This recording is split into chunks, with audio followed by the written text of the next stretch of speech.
Most people are taught to imagine the fall of Constantinople as a single violent moment, a sudden breach, a dramatic ending in which a great city simply collapsed beneath the force of cannon and ambition. But that version is too clean, too quick, and far too comfortable, because the real truth of the spring of 1453 is harder to sit with. One of the most famous cities on earth did not die all at once. It was pressed inward day by day, breath by breath, through exhaustion, shortage, fear, noise, waiting, and the slow wearing down of bodies forced to continue under a pressure they could neither escape nor relieve. That is what people often miss. Before the walls were broken, before banners changed, before the Byzantine world finally gave way, there were still bakers kneading dough in dim rooms while listening for distant artillery. Still women hauling water through narrow streets where mules slipped on worn paving stones. Still priests chanting in churches where wax pooled beneath candles and smoke darkened old mosaics. Still fishermen looking toward the Bosporus and measuring the mood of the water against the rumors moving through the city faster than any wind. In the spring light, Constantinople could still present the shape of its old greatness if you approached it from a distance. The long land walls stretching across the western edge, the domes and towers rising beyond them, the massive Hagia Sophia still commanding the skyline, the harbors curving inward around the Golden Horn and the Sea of Marmara. But come closer, and the hidden truth emerged in texture and weight rather than grand outline. This was not the untouched capital of empire. It was a city carrying the architecture of magnificence and the physical fatigue of decline at the same time. Population loss over generations had left some districts thinly inhabited, with stretches of gardens and open ground where dense urban life had once pressed tightly together, and some structures still stood not because they were thriving, but because stone lasts longer than power. Marble columns remained upright long after the systems that paid for them had weakened. Broad avenues still traced the map of old imperial movement. Yet many sections were quieter than they should have been, interrupted by emptier spaces, damaged buildings, workshops improvised in corners of once grand areas, and wooden houses leaning under repair after years of strain. The city was still rich in surfaces: brick, porphyry, marble, bronze, timber, wool, leather, wax, iron. But the abundance was uneven, and unevenness itself becomes a form of pressure when siege begins.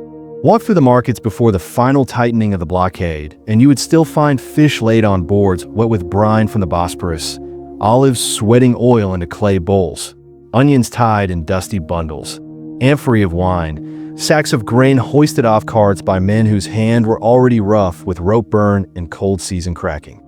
Yet buyers watched quantities more carefully than before, and sellers weighed out portions with the tense economy of people who understood that supply had begun to harden into arithmetic. A loaf was not just bread now. It was time measured in flour. A bundle of firewood was not just fuel. It was another night survived within stone walls that had begun to trap not only safety, but anxiety. You could smell the shift before you could explain it. Less of the loose abundance of a functioning entrepot, more of smoke, stored grain, sweating animals, damp cellars, lamp oil, old mortar, unwashed wool, and the sour edge of worry in crowded interiors where windows remained shuttered longer than usual. And still life moved. That matters. The city did not freeze into stillness simply because danger approached. Along the Misi, carts creaked under sacks and timber poles, wheel rims cracking against uneven stone while drivers cursed and tugged bridles to keep animals from shying at sudden noises. In lower quarters, children chased one another until a parent pulled them sharply back indoors after hearing a new report from the walls. At the harbors, sailors checked rigging with quick, practiced motions, hemp fibers rubbing against palms and leaving fine splinters in the skin, while nearby porters bent beneath loads of jars and salted provisions, their neck muscles taut, their breath visible in the cool morning before the day warmed. Inside courtyards, women beat cloth clean against stone basins, lifted jars from cisterns, and paused mid-task to listen when church bells shifted tone or when a rider passed too quickly through the street. Nothing about these moments was heroic. That is exactly why they matter. Real endurance is rarely glorious.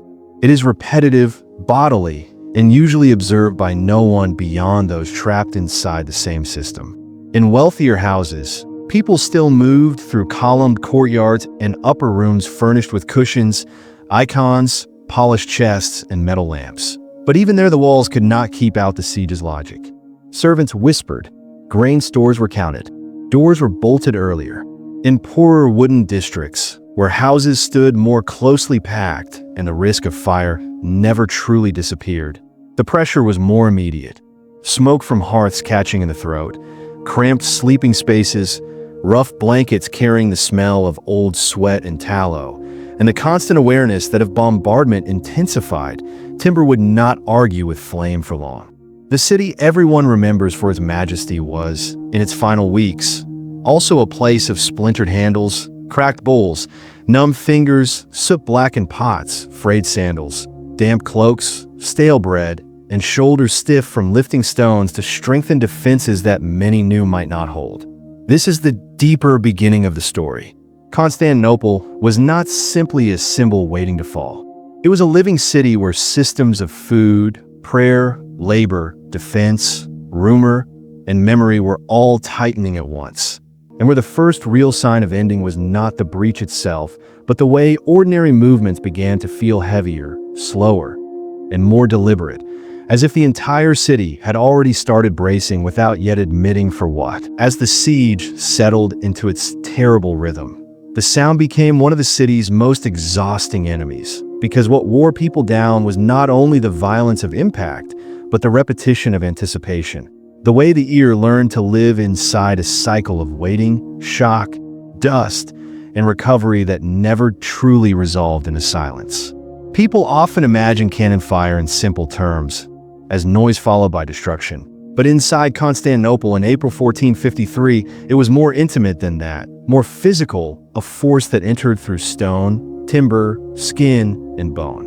When the Ottoman bombards opened again along the land walls, the first sensation in many districts was not always the sound itself, but a faint trembling underfoot, a shiver moving through paving slabs, courtyards, and cellar floors before the air split a moment later with a heavy concussion that made shutters rattle and lamp flames bend sideways.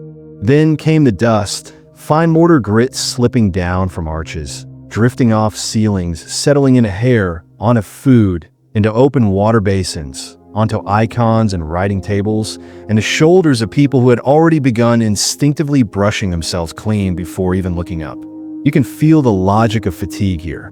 Once a city must keep responding to the same blow again and again, even survival becomes labor. Men on the walls lifted stones, timber, baskets of earth, and repair materials with hands that blistered, split, stiffened, and then worked on. At the outer defenses, crews moved where the damage was worst, carrying fascines, beams, and sacks through churned ground cut by wheel ruts and footprints. The soil damp in some places from spring rain, and in others pounded into a hard, uneven crust. A man might spend an hour levering broken masonry into place under the sharp smell of fresh fractured stone, only for another bombardment to shake it loose before sunset. This was not failure in a dramatic sense. It was attrition, the slow humiliation of effort undone by scale. Nearby, archers and gunners watched the enemy lines from parapets that gave only partial shelter, their backs sore from crouching, their eyes narrowed against smoke and glare, while below them laborers without armor dragged replacement materials forward with ropes over ground littered with splinters, shattered tiles, bent iron, and the occasional dark stain no one paused to study. Some of the defenders were Genoese or Venetian, some Byzantine, some volunteers shaped by necessity more than shared origin. But siege has a way of stripping identity down to function. One man hauls, one man watches, one man prays, one man bleeds. The wall demands all of them equally. Inside the city, the pressure spread outward from the fortifications into the ordinary spaces of life, changing how rooms were used, how streets were crossed, how bread was cut, and how sleep was attempted. In houses near vulnerable sectors, families began spending more time in interior chambers or cellars. where the air was cooler and often smelled of damp stone, onions, old oil, and stored grain, but safety there came with its own discomfort. Low ceilings, crowded bodies, children growing restless in stale air, adults trying to keep voices steady while every distant impact forced a pause in conversation. That pause mattered. It entered daily life like a new kind of punctuation. A woman kneading dough on a wooden board might stop with flour on her wrists and listen. A priest reciting prayers over the sick might raise his head slightly as dust fell into the candlelight. A boy carrying kindling through a courtyard might freeze when pigeons burst suddenly from a roofline after a strike somewhere beyond sight. The city was learning to move around interruption, and that adaptation itself was a kind of quiet endurance. Not grand, necessary. In the marketplaces, what remained of trade became thinner, more cautious, more practical. People still came by, but less was displayed, and what was displayed drew sharper eyes. Salted fish lay beside rough bread and smaller piles of olives than before. Wine was measured more carefully. Cheese hardened at the edges in the spring air. A dispute over grain could begin with low voices and end with hands gripping sleeves, because under siege, every object acquires a second meaning beyond its use. A sack of barley is not only food. It is a count of how many days remain before hunger changes the city from within. A load of firewood is not just warmth. It is the difference between boiled soup and cold beans for a household already sleeping in clothes to save blankets from wear. Street animals felt the change too. Dogs became more aggressive around market scraps, rib lines beginning to show more sharply under their coats, and donkeys hauling loads between storehouses and defensive points moved with a resigned, heavy gait of creatures worked beyond kindness, ears flicking at flies while their hooves rang against stone. At wells and cisterns, queues lengthened. Rope burned into palms as buckets were lowered and lifted. Water splashed onto sandals and soaked hems, turning dust to mud in small circles around the collection points while people shifted impatiently, guarding their place in line and glancing up whenever messengers passed. News traveled by body before words. You could often tell something had changed at the walls by the speed of a runner, by the way two men speaking in a corner stopped as another approached, by how quickly church doors opened in one district and not another. Rumor thickened where certainty failed, and rumor has its own weight. It can make food harder to swallow. It can shorten tempers. It can keep a person awake even after the city's labor has finally forced the limbs towards sleep. And then there were the churches, where another form of pressure gathered, less visible but no less real. The great buildings of the city, especially Hagia Sophia, still offered scale, ritual, and the sensory language of continuity. Incense rising under vast domes, lamplight glimmering against mosaics, chants moving through the air in measured waves. But by the final weeks, these spaces also held concentration, fear, and unresolved fracture. The old theological divisions that had separated parts of the population did not vanish cleanly under threat. They persisted awkwardly, even as necessity pulled people into the same sacred rooms. Some came seeking certainty, others simply the steadiness of repeated words and familiar gestures. Hands touched cool stone columns polished smooth by generations. Knees pressed into floors worn by centuries of prayer. Wax dripped over brass, stands in thick layers, and the smell of incense mixed with damp wool cloaks, human breath, and the faint mineral scent of old masonry. A deacon swinging a censer might hear, beneath the chain's metallic rhythm, the distant thud of artillery beyond the walls. Even here the siege entered. This is the hidden truth people often miss about a city in its final days. Institutions do not stand apart from material pressure. Prayer continues, but with dust in the air. Ritual endures, but with hunger nearby. The Grand Cathedral was not a separate world from the siege.